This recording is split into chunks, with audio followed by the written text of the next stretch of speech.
No one is useless in this world. There is no exercise better for the heart than reaching down and lifting people up. When we give cheerfully and accept gratefully, everyone is blessed. You have not lived today until you have done something for someone who can never repay you.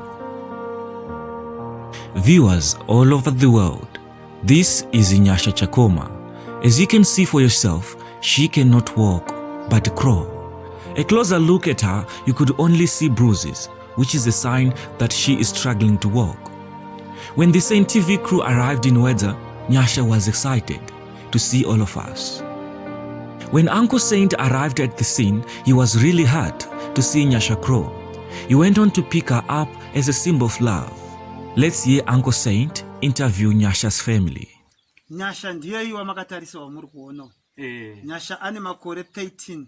Alright. Nyasha akazvarwa akangoita zvaakaita izvozvizvi. Alright. Saka nekukura kwake zvinoita zvichingowedzerawo urema hwacho huchiwedzera. Alright. Asi Nyasha anotraya kuda kufamba asi asingakwanisi kufamba. Munhu asingakwa chikoro kuno kuchiri kure zvakanyanya. Ndofunga mangoonawo pamabva madai nekumakoma acho kuti afambe murodhuma akwanise kufamba. Saka munhu iyoyo wekuti anongoswera ari pano. Tingotiwo Mwari kana vatitenderawo kuti akwanise kudya kwacho unomutinetsei futi. Especially kumwa mvura anototi izoti akatoti handichada kumwa tea. Alright. Nenyaya yekuti ndomunetsa kunwa. Saka Nyasha vabereki vake vaNyasha vakashaika. Alright. Hanzvadzi yacho takatomuviga pamusoro apo gore rake riri muno. Alright. Saka asisina mai. Saka isu takazongomutorawo tikati tingarege mwana hanzvadzi yangu achidini achitambudzika. Saka ndina mai panapa ndiye chingobatsirana navo kuita zvinhu that. Yes. Alright, mwana wehanzvadzi yenyu. Mwana wehanzvadzi yangu. No, haiwa zvinotendwa, haiwa makaita chinhu chakanaka. Ndanga ndichidawo zvakare kubvunza kuti nderupi rubatsiro rwamungada kubva kumhuri yeZimbabwe kune vakatarisa pachirongwa chino maererano neupenyu hwaNyasha kune vangada kubatsira? Ndachingokumbirawo kuruzhinji rweZimbabwe kuti musikana uyu dai anga awana rubatsiro rwekuti aende kuchikoro agogona kuzvibatsira iye pachake. Because nyaya yehombe yandinayo ndeyekuti patichazenge tisipo isusu because hatirarami nekusingaperi. Saka tinoshuvira kuti iye paanenge akurarama upenyu hwake ave neupenyu hwake hwakanaka hwekuti ainge achizvichengeta achizviitira tunhu twake. Saka ndinoshuvire chekuti dai aenda kuchikoro. Ndo chinhu chikuru chekuti aende kuchikoro. Chokwadi. Netungotiwo kuno kwatiri kure kuti uzotsvagawo tuhembe tokuti apfeke because anoda tuhembe tunenge tumatrauzi.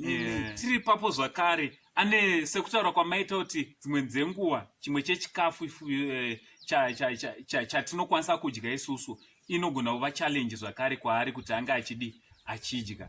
Ndezvipiwo zvimwe zvezvikafu zvamungati aiwa akakwanisa kuwana ichi nechichi nechichi anodya akasununguka? Ndisingazive mbuya ndo vanonyanya kugara naye. Alright, asakarega tichazovabvunza mbuya. Mbuya ndo vachataura kuti chikafu chaanofarira chakati nechakati. Ini kazhinji ndosvingowanzosvika vabika achiedza kudya achidini achiita sei. Aiwa ndizvozvo. Aiwa tinotenda. Tinovimba kuti mhuri yeZimbabwe muri kungozvinzwira kuti tine muzukuru wedu ari panapa.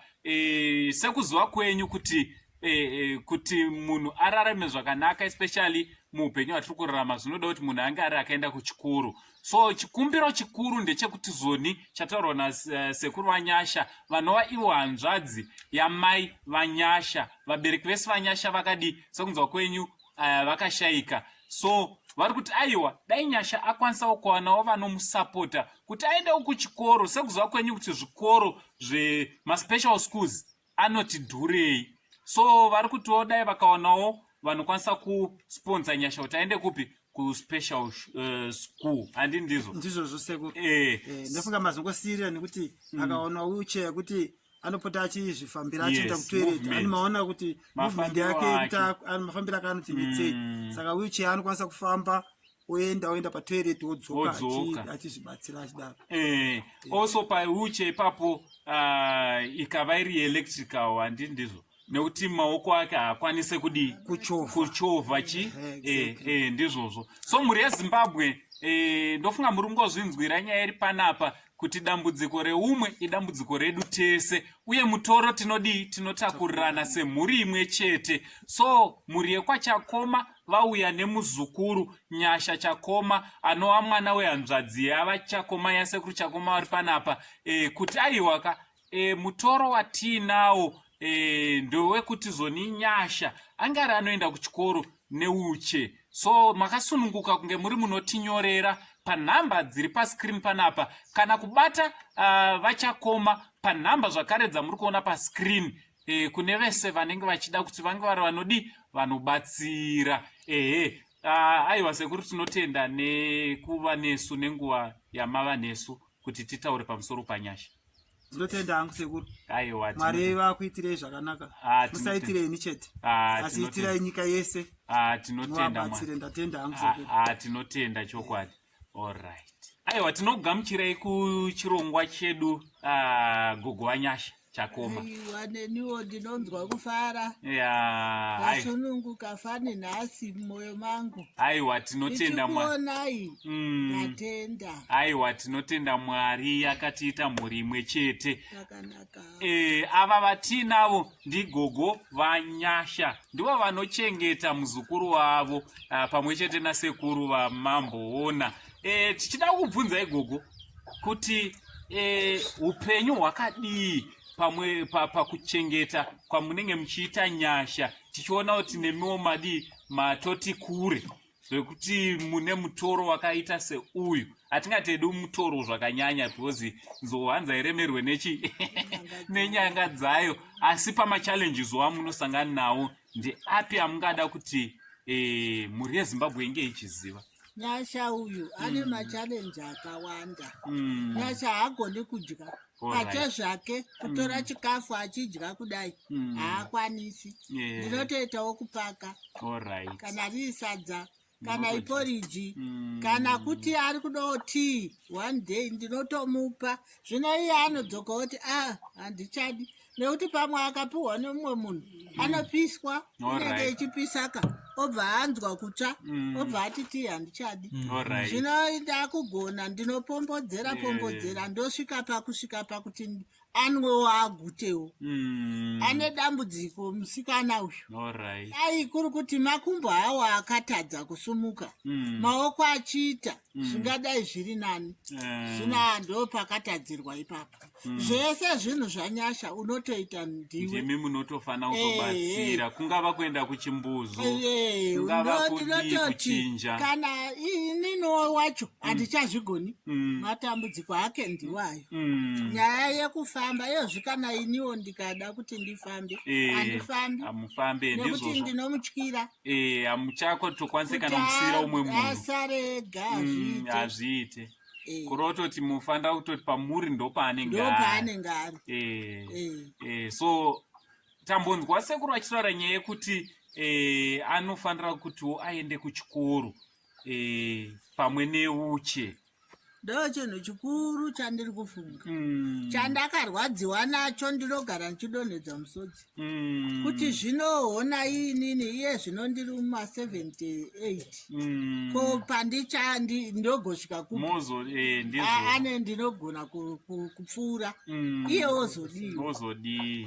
Ndiri kurwadziwa kuti dai ndawana hangu kuti aendeswe pachikoro. Chikoro ichi, nekuti kuchikoro kwevanhu vakadai izvi kune vanozvigona, vanoziva kuti kana kudya chaiko angatoyocho, kana kugeza chaiko angatozvigezesewo, tisatomboita zvekumugezesa. Saka ndo chishuwiro changu chikurukuru, nekuti kuchikoroku iko kwevanhu vakadai ndakaona Mwari maticha, ndikaona vamwe achitowo madhokotera, zvekuti zvino ndoona kuti iye inga musoro wake uyu ndikambomuturaya ndinoona uchinge unoita kuzvino pamwe ndofunga anonogonawo. Ndo chinhu chandiri kuchemera, misodzi yangu inodonha zuva nezuva kuti dai aenda kuchikoro. So mhuri yeZimbabwe ndofunga muri kungozvinzwira nagogo pamwe nasekuru varingori nenyaya imwe chete, nyaya yekuti dai Nyasha awanawo kuenda kuchikoro, dai Nyasha awanawo kuva neuche kuti movement yake iite easy, nekuti ndofunga maona mafambiro anoita kuti atokuvara, anogara izvezvo anotori nemavanga ainawo nekukuvara kwainako, nekuda kwekuti movement yake chinova chinhu chinorwadza vazukuru. So chikumbiro chedu, chikumbiro chemhuri yekwachakoma kuti kana kune vanokwanisa havo kubatsira, vari kusundwa nemweya waMwari, vari kusundwa naMwari, vari kunzwa muhana mavo kuti vanoda kubatsira, vabatsirane nemuzukuru wedu Nyasha, zvikuru sei kuti ange ari anoenda kuchikoro pamwe chete nekuwanirwa wheelchair, zvikuru sei kava electrical wheelchair. Nyasha, yesi muzukuru wangu, uri bo, uri kufara nhasi aditi? Ndiri kukuona uri kufara muzukuru wangu aditi?